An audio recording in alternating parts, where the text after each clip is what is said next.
بسم اللہ الرحمن الرحیم۔ خلافت خامسہ کے امن پیغام کو پھیلانے کے لیے کار پر دنیا کا سفر، نہم و آخری قسط۔ 3 ماہ 9 دن پر مشتمل اس تبلیغی سفر کے دوران 27 ممالک کے 88 شہروں میں پیغام امن پہنچانے کی توفیق ملی۔ مبارک احمد صاحب مورخہ 15 نومبر کی صبح 10 بجے ترکی کے شہر استنبول پہنچے۔ ترکی میں داخلے کے لیے چیک پوسٹ پر پہلے تو گاڑی پر لگے بل بورڈز پر اعتراض کیا گیا، لیکن تفصیلات جاننے کے بعد ایک سینئر آفیسر نے ترکی میں داخلے کی اجازت دے دی۔ مورخہ 16-17 نومبر کو استنبول شہر میں واقع مشہور مقامات بشمول معروف مسجد سلطان احمد المعروف بلو ماسک کے اطراف میں مختلف جگہوں پر پیغام امن پھیلاتے رہے۔ بعد ازاں بلغاریہ کے شہر صوفیہ کی طرف روانہ ہوئے۔ یہاں پہنچنے کے بعد شہر کے سٹی سینٹر اور ریلوے اسٹیشن پر پیغام امن پھیلانے کے بعد سربیا کے دارالحکومت بلغراد پہنچے۔ یہاں کے سٹی سینٹر میں 2 گھنٹے لوگوں کو انسانیت سے محبت اور دنیا میں قیام امن کا پیغام پہنچایا۔ مورخہ 18 نومبر ہنگری کے شہر بوڈاپیسٹ پہنچے۔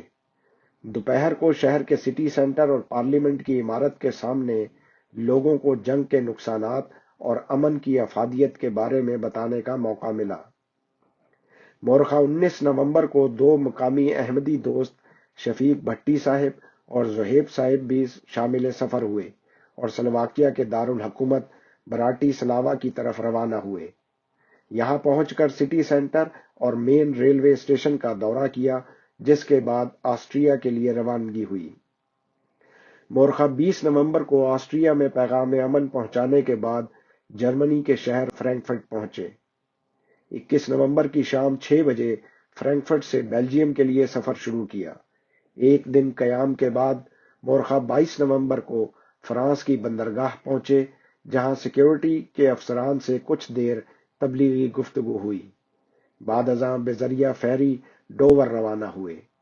دوران سفر بھی مختلف لوگوں سے اس تبلیغی سفر کے حوالے سے گفتگو ہوتی رہی۔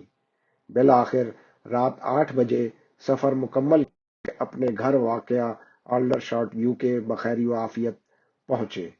الحمدللہ علی ذالک۔ مبارک احمد صاحب کہتے ہیں کہ محض اللہ تعالیٰ کے خاص فضل سے پیغام امن کا یہ سفر 3 ماہ اور 9 دن میں مکمل ہوا۔ اس دوران 27 ممالک کے 88 شہروں میں جانے کی توفیق ملی۔ ہر جگہ کے احمدی احباب نے بھرپور تعاون کیا، جس کے لیے خاکسار ان کا مشکور ہے۔